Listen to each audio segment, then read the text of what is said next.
Hello, BookTube. Welcome to Revenant Reads. I'm Vin, and this is the A Somewhat Autobiographical Tag. This tag was created by Mark over at Book Time with Elvis. He created it a while back. I'm finally getting to some of my backlog of tags. It's a long list, um, but we're finally able to do this. And this is a fairly extensive list of questions. Looks like he's got about 15 here that we'll go through. So I guess we'll start here. Number one, what was the number one best-selling book, fiction and or nonfiction? On the day you were born, have you read them? Oh, okay, looking this up. For fiction, it was The Covenant by James Michener. I think I'm saying that right.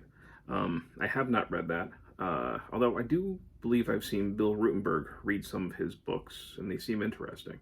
So I'm not opposed to it. The nonfiction book that was a bestseller when I was born was Never Say Diet Book by Richard Simmons. No, I have not read that one. And unfortunately, I missed just by a few weeks Carl Sagan's Cosmos as being the bestseller. I think it actually hopped back onto the bestseller list afterwards.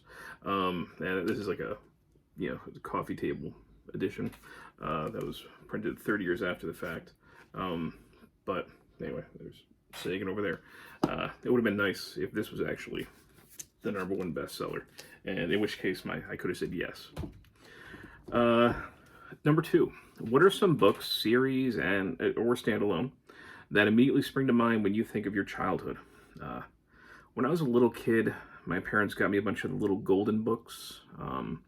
Those were very thin books, mostly reprints of older classic children's stories, kind of like a sea spot run type things, or the little engine, a little tugboat or something, a little engine that could. And I think they were pretty cheap. I think in the very early '80s, you used to be able to get them very cheap. I think at grocery stores. So that's one. Another big one for me in childhood would have been The Witches by Roald Dahl.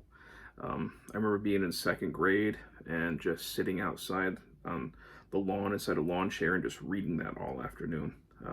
One of the first books I think I read just cover to cover almost in a single day. And I still don't do stuff like that. I don't have the time. But that was a memorable one. There were also one of my favorite things to read when I got a little bit older and started getting stuff from Scholastic, where the Scholastic books on hauntings and ghosts, ghost stories.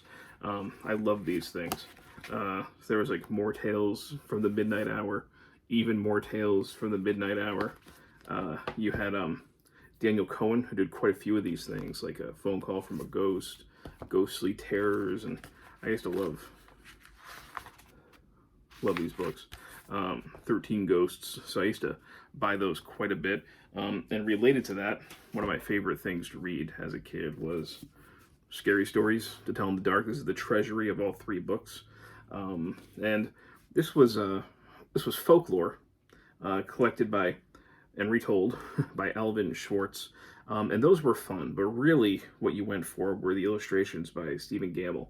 They were just these nightmarish visions. And I wasn't the only kid who would just spend hours looking at these things. They were incredibly creepy, usually creepier than the actual story. The stories were generally mostly pretty tame, actually. They weren't too bad, but it was the visions in here. The illustrations were just pure nightmare fuel, and there were some great ones, like How That Dead Man Danced. So, but yeah, this is also these were also books that were banned in some places because of the illustrations. And they did do a reprint years later in the 2000s with different illustrations, which was just ridiculous. I think they're back to the original illustrations now. I might be incorrect on that, but I used to love these. And also when I was a kid, comic books and comic strips, Calvin and Hobbes, I read a lot of. So Calvin and Hobbes is definitely a big part of my childhood as well. Number three, school days are the best days of your life, apparently. No. Uh, but there you were forced to read some books you maybe wouldn't have chosen for yourself. Which did you enjoy? I enjoyed some of them. I enjoyed Shakespeare. I think it was maybe seventh, maybe eighth grade, where A Midsummer Night's Dream. And I read Shakespeare all throughout high school, took a Shakespeare course, and I loved reading Shakespeare. I remember reading in high school Edith Hamilton's book on mythology, Greek mythology. Enjoyed that. And one of the ones that I really liked was Mice and Men by John Steinbeck. I think this one I almost read in one night. I think I was probably seventh or eighth grade. One of the early adult books that I read. And okay, you can see it's a tiny little thing. This is not very long, but I was definitely captivated by this, and haven't read in a long time, but very fond memories of reading this one. I didn't like everything that we read in school. This is definitely one of them. Were you independent or part of a pack at school?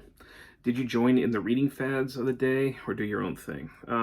We didn't really have many reading fads. I guess I mostly just did my own thing. And I had some friends that, we were kind of reading The Hobbit around the same time, but there was never like a passing on books or, hey, this new book came out, you should read it. It wasn't anything like that. It was more comic books when I was, especially in middle school. It was having friends with comic books and, looking for loose change inside the couch to go run to the comic shop, which we, for a couple of years, had one within walking distance when I was in my middle school years. So I had a friend that we would just go almost every single day to the comic shop and get those. So it was much more comic books than regular, your traditional book that me and my friends bonded over. Number 5. As you moved into your turbulent teens, can you remember your first experience encountering sex in a book? I don't remember when exactly. I will say I encountered that sort of thing early. I never went through what you call like a cootie stage. I don't know if that translates very well outside of the U.S., but there was never a kind of ooh girls stage. It's been a lifelong fascination of mine, and let's say I was able to acquire or find adult materials kind of early age. Certainly, I was too young, but these were things that you could find, in sometimes you just find them in the woods, or adults who didn't hide things terribly well.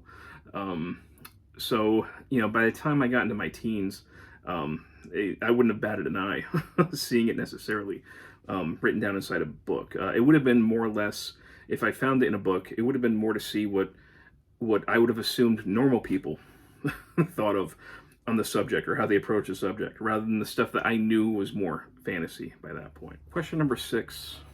What were some of the first kinds of nonfiction you encountered? I mentioned this, I think, in my BookTube newbie tag. We don't think often of nonfiction, but it was these kinds of books that I kind of got a taste for history. It was this fascination with like haunted places that made me think, usually hauntings, you find out the past, you connect the history, you try and figure out why they were haunted. And these often had some very interesting, just little bits inside them. There was sort of my first taste of, they had like actual photographs of the stories they were talking about. Let's see, I know there's another, I think here's just an apparition, but of course, like, when people see an apparition, they generally describe these are the type of clothing that they had, and then you start piecing together, okay, so when is this ghost from? It's just, it's a sort of version of historical investigation. Is it history? No, it's not. But for a kid, it was good exposure, actually, to a certain type of historical investigation. I also I had a book called The Long Road to Gettysburg. I think it's somewhere actually in this library. I should have pulled it. That I read when I was younger. I used to, whenever I went to the school library, I used to always find books about Titanic. I really enjoyed those. And I had books about bats. That was another nonfiction draw. I've always loved bats. And in addition to that, nature encyclopedias, the illustrated ones. My grandparents had this great edition of, I think it was mostly animals of North America. I think that was the concentration. But I remember going over their house and just spending so much time going through those illustrations. So yeah, that's probably my earliest exposures to nonfiction in books. Number 7, whose bookshelf was more fun to raid, mom's or dad's? Neither. Neither of my parents were really much readers. My father read the daily paper, but mostly for the sports section, I think. And he really didn't read books at all.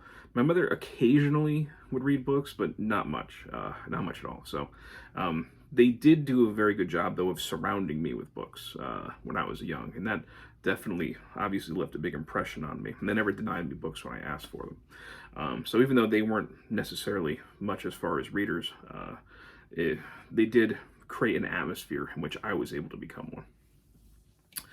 Number 8, how diverse is your library? So he has a list here of different types of books. He's asking basically, which of these do I have books for that match this category, and which that I don't. So let's go through them real quick. Antiquarian, rare, and collectible. I do have some antique books, so yeah. Arts and photography, yes. Biography, yes. Business, finance, and law, no. Calendars, diaries, and annuals. Maybe I might have something with that. Children's books, yes, I got kids. Comics and graphic novels, yes. Computing and internet, no. Crafts and hobbies and home, yeah, my wife definitely has some, especially home repair stuff. She likes those books. Crime, thrillers, and mystery, yes. Education, studies, and teaching. I'm a teacher, so yes. Erotica, yes. Fiction, yes. Food and drink, yes. Foreign language study and reference, yes. Health, family, and lifestyle, yes, some of that. History, yes. Horror, yes. Humor, yes. LGBTQ plus books, I think so. Mind, body, and spirit. It's a maybe. I'm not sure exactly how we would define that, but possibly. Music, stage, and screen, yes. Poetry, drama, and criticism, yep. Politics, philosophy, and social sciences, yes. Reference, yes. Religion and spirituality, yes. Romance, I have Jane Austen, so yes. School books, I got a few. I got a few texts that I held on to because I like the information. That's the only reason. Science fiction, fantasy, yes. Nature, science, nature, and math, yes. Scientific and technical and medical, yes. Sports, hobbies, and games, yes. Travel and holiday, yes. University textbooks. I guess that goes back to the other school books. So yeah, I was including that in the same way. And young adult, yes. So I think maybe like 2 or 3 categories I didn't have anything for. So I guess that's a pretty diverse library. Number 9, what types of books do you find difficult to discuss? I mean, I think there's no book I find difficult to discuss. If we're talking specifically on BookTube, I guess there are certain things. I had mentioned before that, not in this video, but in previous videos, that for years I didn't really read much fiction. So I've kind of been easing my way back into fiction as part of my regular reading cycle over the last couple of years. But, I'm not somebody who has, I don't have a lit background. I don't have an English degree or anything like that. My degrees are in history. I don't always feel confident talking about those. I'll talk about them, but with a certain degree of lack of comfort. And another thing that I would not really discuss too much is the aforementioned erotica. I do read that sometimes, but especially because of my day job as a teacher, it's not something I plan on discussing on BookTube. So there are times when my monthly wrap-ups might actually, tactfully exclude certain things that I read that month. So sometimes they're a little bit bigger of a wrap-up than my videos would suggest. Those were the ones that I would find difficult and the reasons why. 10. In what way do your life experiences and emotions shape your choice of reading? Emotions, I wouldn't say too much. I'm not much of a mood reader, I think. I'm kind of methodical and strategic about my reading choices. I usually kind of plan them out fairly well ahead of time, uh, especially because I am kind of, I guess, historically chronologically minded. So I like to see what things influence something else. So I kind of feel the need to read certain things in certain successions, um, if that makes sense. So I don't generally just think, oh, this is what I'm going to pick up today. I very rarely do something like that. My life experiences, I mean, I've certainly expanded my horizons, though, for what I read. I'd already mentioned more fiction, but definitely more types of fiction, more types of nonfiction. And certainly after becoming a father, lots more children's books, middle grade, going back to some things that I read when I was a kid, and also newer stuff. So, yeah, that's certainly expanded my reading choices. Number 11. In much the same way as your taste for food changes, so perhaps our taste in books. How would you say your own reading tastes have evolved over the decades? Uh, Kind of like I just mentioned, they've expanded. Um, I, I'm not only just reading nonfiction, reading a lot more fiction. My horizons have broadened. There's not too much that I won't read at this point. So, yeah, they kind of piggybacks off the last answer, I think. Uh, 12. Unfortunately, we all feel down at certain times. Have you got a go-to book to raise you back up? No, I don't think I go to books for that. Because I'm kind of too methodical in my reading, so I don't go to them for any kind of emotional reason generally. They can sometimes affect me emotionally in certain ways, not profoundly generally. But that's not why I go to them in the first place. If I'm feeling down, I'm probably not going to read as much. I think I turn more to like, I'll go and watch a horror film, especially a crappy horror film. Watch some. There's my dog barking. Um, you know, oh, it was the UPS truck going by. That's why he's not allowed to do that apparently. Um, uh, but yeah, watching a bad horror film will definitely lift up my spirits, and I'm probably more likely to go like grab a graphic novel or something like that if I was really feeling down. Kind of have the visual instead of reading. Number 13. If you had to choose one book or author to represent each decade of your life, who or what would they be? The books should be ones you read in that decade, not necessarily books published in that decade. So, for the first decade of my life, I mentioned Roald Dahl, The Witches. That was a favorite book when I was younger, had a huge impact on me. So, I'd say that's probably the choice for that one.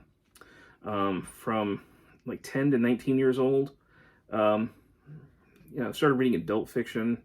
I'd say Stephen King. I started coming into my own a little more as a horror fan, and Stephen King was one of my first real forays into adult fiction, aside from something like Of Mice and Men, which is, Stephen King is way more adult. When I read Pet Sematary in middle school, so I'd say that. Not necessarily because I read tons of Stephen King, but I certainly watched a lot of Stephen King. So that's why I'm choosing that.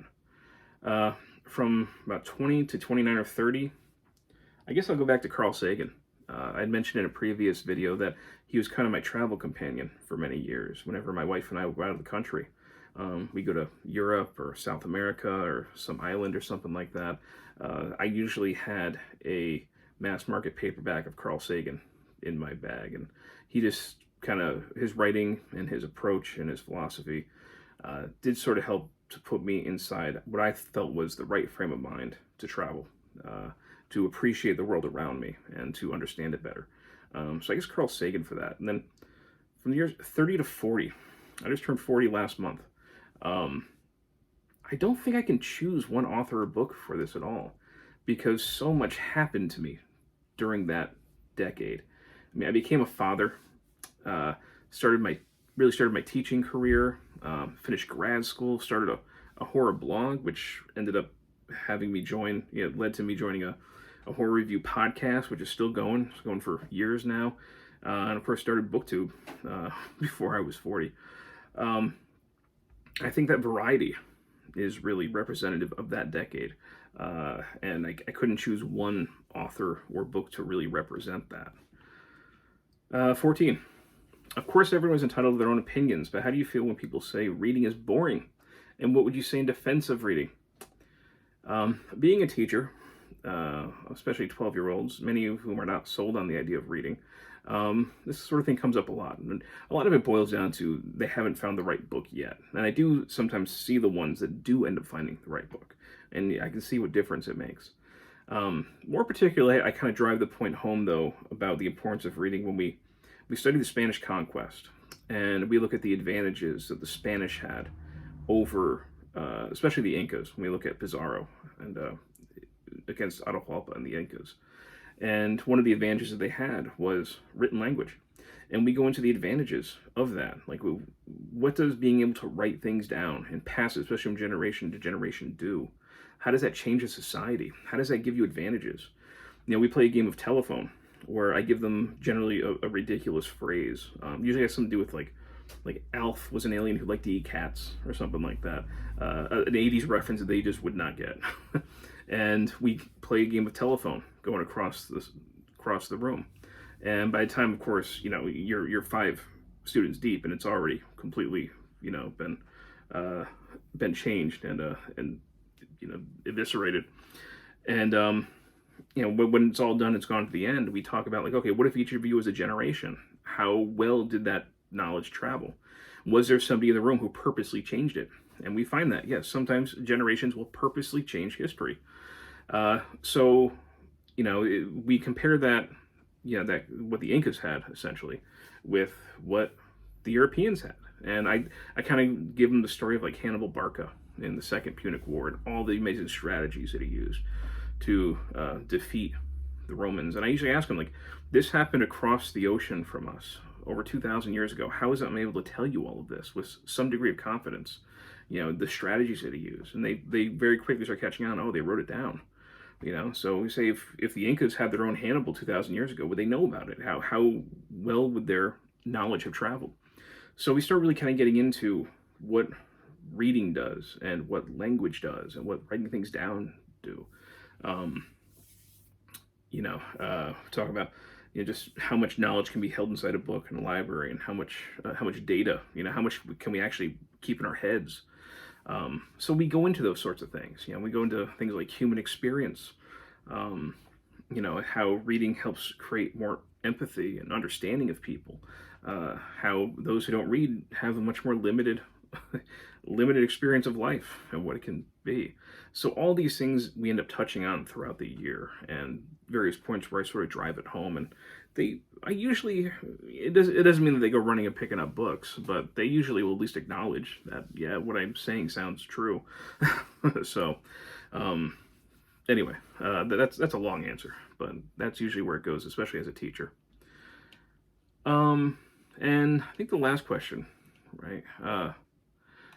Number 15.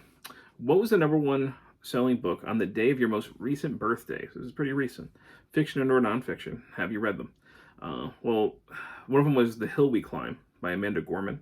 That was the poem that was read at President Joe Biden's inauguration day.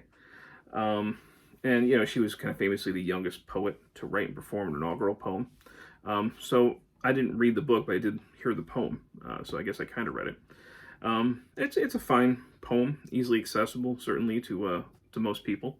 You know, it had that message of unity that was badly needed at that time. It felt a little bit like a political speech at times, with kind of certain platitudes and just kind of put to rhyme. But you know, it was perfectly fine. And the other bestseller was The Codebreaker by Walter Isaacson, and about the inventors of the CRISPR, I believe. And no, I've not read that. But yeah, that was A Somewhat Autobiographical Tag. So once again, Mark, thank you for creating this and for tagging me. I think a lot of people have done this already because I'm so late with doing these tags. Just been very busy. But anyway, thank you for watching, and have a good day. Thank you, BookTube.